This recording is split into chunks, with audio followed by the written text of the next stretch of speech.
What's up, YouTube? I have a boot looping iPhone 12, and I guess it has a cracked screen, cracked back. I'm going to see if I can get it to turn on. There are a couple of things. So you're going to see my general diagnostic approach. If you have any questions or comments, please make sure to leave them below. Anything I didn't cover, just leave a comment. I love being told that I'm wrong.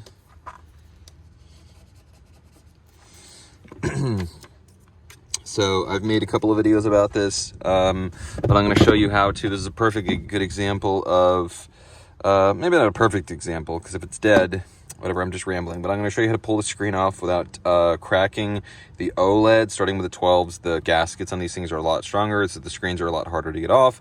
But there is a way. You just need isopropyl alcohol, 99 or 91%, this thing called a magic glass, a heat gun, and some patience. All right, when it's decently warm, I'm going to wedge my magic glass. I'm then going to apply a few drops there, also there, and then we're just going to lift gently.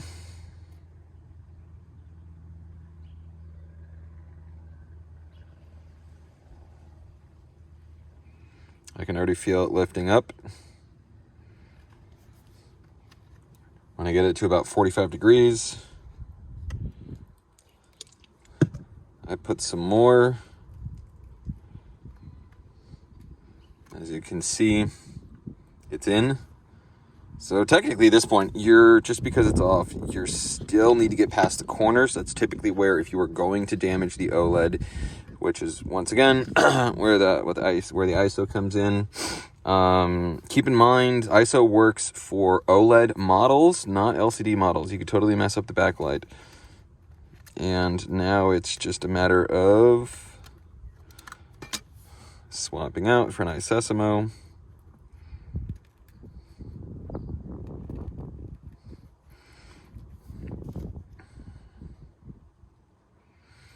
And I am just really gun shy about corners, so I come back, use some more ISO.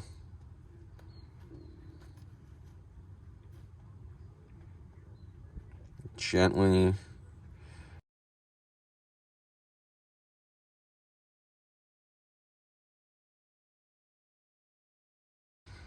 Now, and then technique I have at this point is just wiggling the screen back. I don't do it with two hands, I just do it with one. You want to create a little bit of a gap, like you can see right there, because there's a couple of pins, or whatever, hooks, whatever you want to call them, right here. So you can see right here and right here. So it's just, that's what the wedge does, sort of pries it out of place.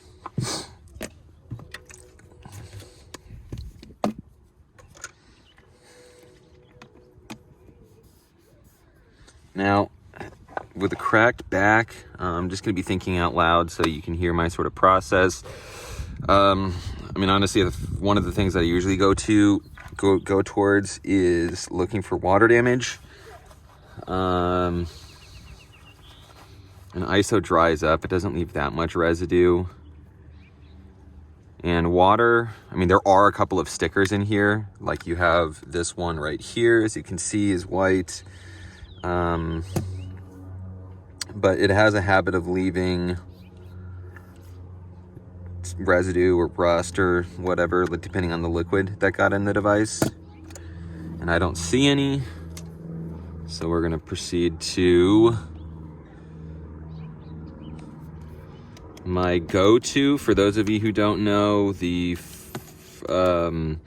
on the Face ID models, the device sometimes has a tendency to boot loop when the ear speaker flex goes bad.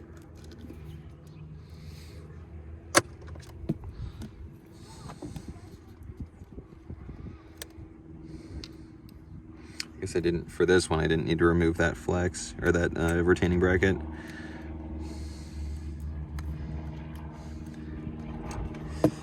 And then, just out of habit, I like disconnecting my battery.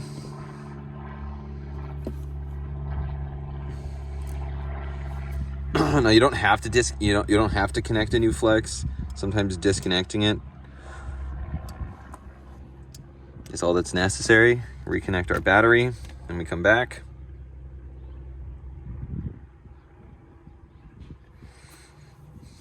Wish me luck. Honestly, there's a possibility that this could have worked. So I can feel it vibrating. Honestly, I forget this sometimes. If you don't have the, let me start over. This flex is obviously your ear speaker, but it's also your front mic proximity sensor. And most importantly in this scenario, your ALS, or your ambient light sensor flex. And it looks right now like it's not even on.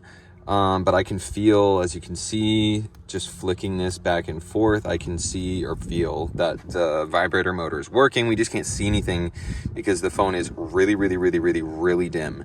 So I'm going to proceed with pulling this speaker off. So I'm going to disconnect my battery, and I'm going to do I'll pull off the screen. But that's basically it. After this, because I'm just going to end the video here because it actually worked. I'll come back in just a sec just to show you that it actually does turn on and light up. But after this, there are some others.